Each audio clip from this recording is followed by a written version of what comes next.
จากแดนอีสานเข้ากรุงมุ่งมาหางานสร้างฝันบนทางสัญจรคู่แฝดคนจนบ่มีผู้คนอ่อนสอนงานทำแค่กรรมกรกินนอนอยู่ในโรงงานมีเพียงสองเขาที่เข้าใจกันได้ดีบ่มีไผร่วมชีวิตบ่มีไผร่วมชีวันเงินเดือนเก็บออมยอมอดบ้างเป็นบางวันสิ้นเดือนเก็บเงินรวมกันส่งให้ทางบ้านใช้จ่ายฐานะไม่ดียังเป็นหนี้ทกส.ทำหน้าขายข้าวไม่พอหมดตัวขายวัวขายควาย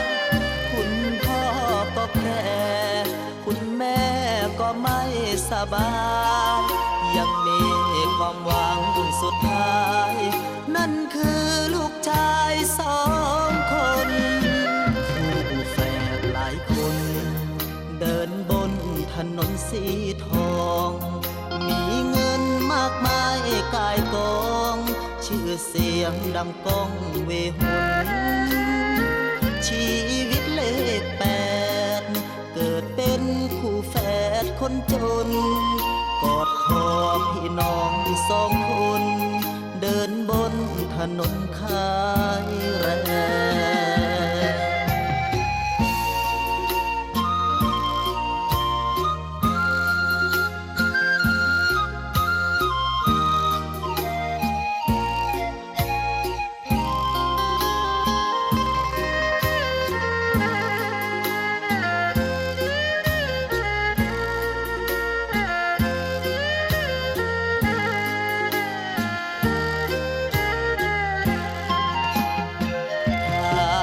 ไม่ดียังเป็นหนี้ทกส.ทำหน้าขายข้าวไม่พอหมดตัวขายวัวขายควายคุณพ่อก็แก่คุณแม่ก็ไม่สบายยังมี